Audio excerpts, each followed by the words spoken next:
Africa has always had a close relationship. We only have to look at the map to realize that this is the case. When we read our Bible, we came to think of Queen Sheba, who came all the way from Africa, Ethiopia, if I'm not mistaken, to Jerusalem to learn from King Solomon, to learn about the wisdom that she had heard was to be found in Jerusalem. And it's interesting because I feel we are in a similar situation today, where there's so much that we can learn from Jerusalem, from Israel. Today it's perhaps not the temple is no longer there, but you learn from Israeli businessmen, from scientists, from academia, and on issues which are very relevant for Africa today. Just have to look at sanitation, agriculture, entrepreneurial culture, startup idea. And this is really where Africa can find a key to its current dilemma, and where I see a huge potential that needs to be unlocked so that Africa can really come into the fullness of what I believe the Lord has for this continent.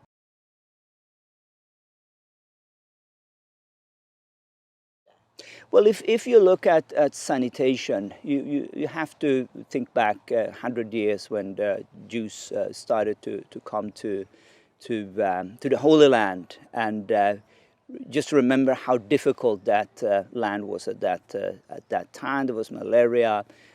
It was really difficult to get anything to grow.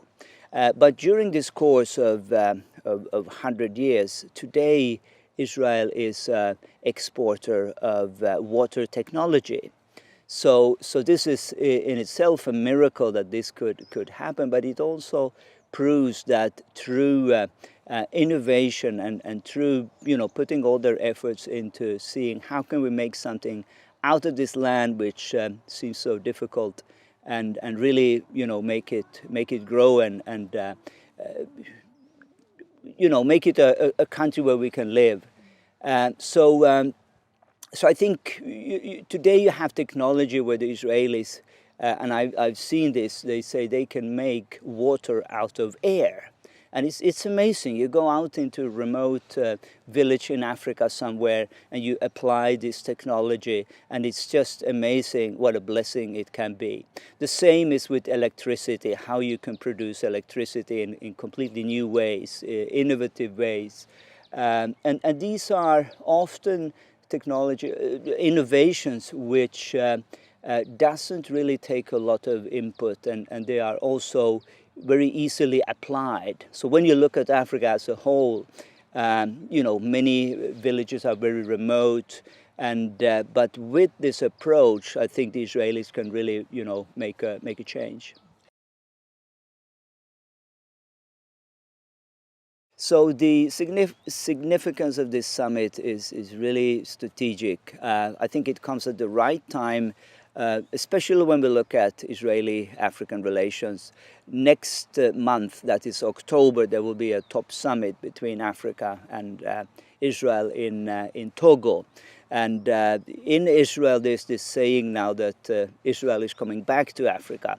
There was a period from the early 70s until perhaps the early 2000s, where there was little cooperation and collaboration. This is also something which I feel spiritually that was a blockage for Africa to develop and to enter into the fullness that the Lord has for the continent.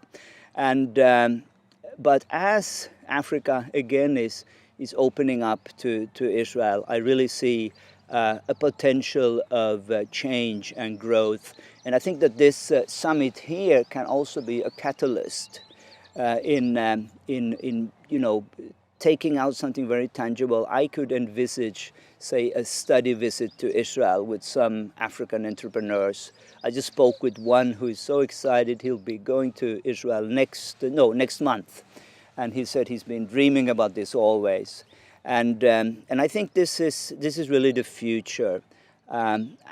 Africa should, of course, first of all look to their to God for the solutions. But I also think that, as it says in Genesis 12:3, those who bless my people, I will bless, that there is a blessing to be unlocked once we get the right relationship with the Jewish state.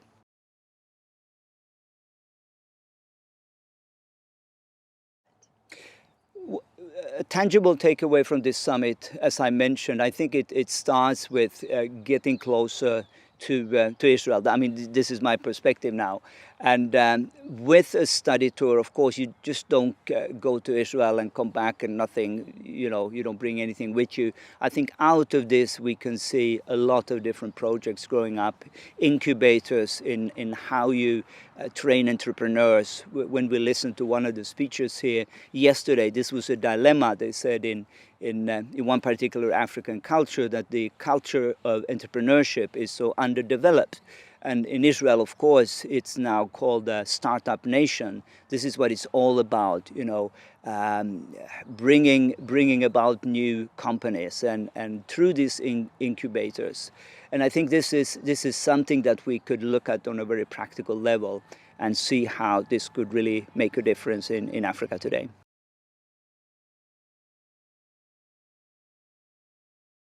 There is a blessing in engaging with Israel, engaging with the Jewish people. I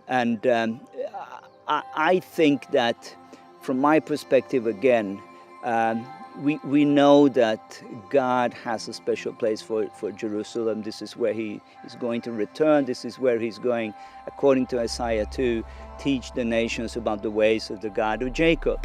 And I think we can already, as we prepare for this glorious day, we can start learning from the ways of the God of Jacob. And I think not only for Africa, for all nations, but I think there's a special place in God's heart for Africa and this particular relationship.